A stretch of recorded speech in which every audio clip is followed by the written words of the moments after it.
बीते दिनों कई सारे ऐसे लोग आए जिनका प्रश्न था कि उनके सिर में दर्द क्यों होता है। मैंने कहा भाई, इस बात के लिए तो आपको डॉक्टर से मिलना चाहिए। आपके सिर में दर्द क्यों हो रहा है यह बेहतर तो डॉक्टर बता पाएंगे। तो उनका कहना था कि वे डॉक्टर से मिल चुके हैं, डॉक्टरी जांच में कोई रोग नहीं पकड़ाया, लेकिन फिर भी सिर में दर्द है। तो इलाज क्या किया भाई? तो कोई रोग था नहीं, लेकिन फिर भी डॉक्टर साहब ने दवा दे दी, और जब तक दवा चलती रहती है तब तक दर्द ठीक रहता है। जैसे ही दवा खत्म हुई ना, दर्द फिर से शुरू। तो इसका कारण क्या हो सकता है? सबसे पहली बात तो यही थी कि आप मेरे पास क्यों हैं? आप डॉक्टर के पास जाते, गए भी थे, यहाँ आने का वजह क्या है आपका? क्यों आपके मन में ऐसा आया कि आपको मेरे पास आना चाहिए? तो उनका उत्तर था कि उन्हें लगा कि संभवतः यह साधना से संबंधित है। मैंने पूछा, साधना से? कौन सी साधना करते हैं भाई आप? उन्होंने कहा कि गुरुजी मैं ध्यान करता हूँ। किसी ने कहा कि मैं फलां साधना करता हूँ, देवी की साधना, महादेव की साधना। एक तो साधना शब्द अपने आप में बड़ा खतरनाक शब्द है। लोग कहते हैं देवी की साधना करते हैं, लोग कहते हैं महादेव की साधना करते हैं। भैया, साधना अपनी होती है, खुद को साधा जाता है।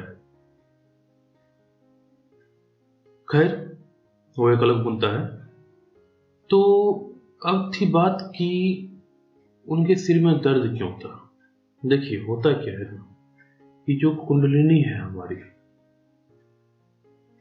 उस कुंडलिनी में ऊर्जा जब संतुलित रहे तो आपको हर तरफ से लाभ होता है, लेकिन जब ऊर्जा असंतुलित हो जाए तो परेशानी होती है। कहा गया है ना, अति सर्वत्र वर्जयेत। जहां भी अति होगी, या तो अति अभाव या फिर अतिशय उपलब्धता, दोनों ही अवस्थाओं में संकट होंगे। उदाहरण के तौर पर, यदि पानी बिल्कुल न मिले या बहुत कम मिले तो प्यास से मर जाएंगे। यदि बहुत ज्यादा हो जाए पानी तो डूब कर मर जाएंगे। तो अति से बचना चाहिए। लोग क्या करते हैं, अति करवा देते हैं अपने शरीर के साथ। कैसे करवाते हैं? सीधे सीधे ध्यान लगा देते हैं आज्ञा चक्र पर। कोई मंत्र पढ़ रहे हैं और आज्ञा चक्र पर ध्यान लगाया हुआ है, और भी आगे बढ़ने की इच्छा होती है, चलो भाई सहस्त्रार पर जाया जाए। सीधे सीधे ध्यान लगाया सहस्त्रार पर। सीधे नहीं भी तो आज्ञा चक्र से गुजर कर लगाते हैं, लेकिन पहुंचते हैं कहां? सहस्त्रार पर। कुंडलिनी को एक नाग की भांति निरूपित किया जाता है, आपने देखा होगा। उस नाग का जो पूंछ है वह मूलाधार है, और नाग का जो फन है वह सहस्रार है। एक नाग को पकड़िए, कल्पना करिए कि आपने एक नाग को पकड़ा है। उसके पूंछ से पकड़कर निचोड़ते हुए सारी की सारी ऊर्जा शक्ति सारे शरीर को उससे ला करके फन में जमा कर दीजिए। क्या होगा? फन गुब्बारे जैसा फूल जाएगा, और बाकी जो धड़ है पूंछ तक वो बिल्कुल सूख जाएगा। फन हो सकता है फट भी जाए, लेकिन सांप का मरना तो तय है। बस यही करते हैं हम अपनी कुंडलिनी के साथ। पूरी ऊर्जा को खींच कर लाकर सहस्रार जमा कर देते हैं। क्यों भाई? क्योंकि सहस्रार तो सिद्धों का होता है। जो सहस्रार में पहुंच गया वो सिद्ध हो गया। वही सिद्ध बनने की इतनी हड़बड़ी क्यों है आपको? तो इसका उपाय क्या है? देखिए, बहुत सिंपल सा उपाय है इसका, कि ऊर्जा को मूलाधार में ले जाना होगा। ऊर्जा पूरे शरीर में बिखरी हुई है, खास करके सिर के आसपास। ऊर्जा का यहाँ आवेग होता है, तो अतिशय ऊर्जा होने के कारण सिर में दर्द होता है, माइग्रेन होता है, बहुत सारी समस्याएं आती हैं। और हमने तो यहाँ तक देखा है कि लोगों को ट्यूमर भी होता है, और जब एक बार ट्यूमर हो गया ना आपको, तो फिर वो डॉक्टरी इलाज से काटना ही पड़ेगा, या कोई ऐसे वैद्य मिल जाए आपको जो ट्यूमर का इलाज करते हो दवाओं से, तो फिर वो होगा। क्योंकि बीमारी पैदा करना बड़ा आसान है, उसे मिटाना बड़ा मुश्किल है। तो इसके लिए तुरंत सिद्ध बनने की हड़बड़ी में ऐसी गलती ना करें। क्या करें कि ऊर्जा को शांत होने दें, ऊर्जा को शांत करें, गुरु के सानिध्य में जाएं और सबसे पहले तो मूलाधार का जागरण करें। देखिए, मैं बार बार कहता हूं, मूलाधार में दो शब्द हैं, मूल और आधार। मूल यानी जड़, आधार जिस पर आप टिके हुए हैं। यदि आपका आधार ही खराब हो गया, यदि आपका आधार ही कमजोर है, तो आप टिकेंगे कैसे? आप एक मीनार बनाना चाहते हैं, बहुत ऊंची मीनार, लेकिन मीनार की जड़ें कितनी गहरी होती है आपको पता है?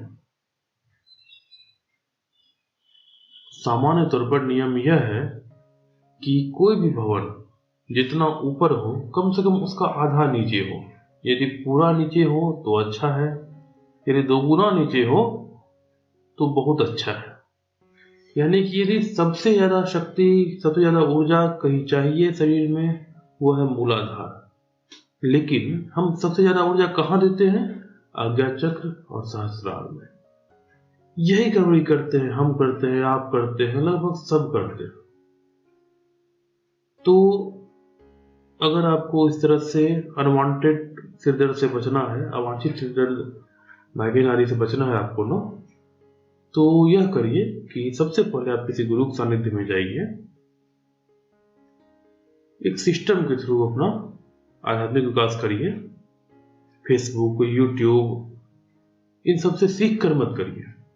मैं भी आपको यूट्यूब पे बता रहा हूँ, लेकिन मैं आपको ये नहीं बता रहा हूँ कैसे करेंगे, क्योंकि ये यूट्यूब पे नहीं बताया जा सकता है। इसमें 1 to 1 आपसे बात करनी होगी मुझे, आपको समझना होगा किस दिन आपकी ऊर्जा कैसे काम करती है, नजर रखनी पड़ेगी। किसी ऐसे गुरु के पास जाइए जो सीधे आपसे बात कर सके। ऐसे गुरुओं के पास मत जाइए जहां भीड़ जुटती हो, हजारों की संख्या में दीक्षा दी जाती हो और वो हर किसी से पर्सनली बात ना कर सके। वहां भीड़ तो बड़ा अच्छा होता है। जैसे कोचिंग होते हैं ना, कोचिंग में क्या होता है, हजारों लड़के पढ़ते हैं और 10 या 20 क्वालिफाई कर जाते हैं।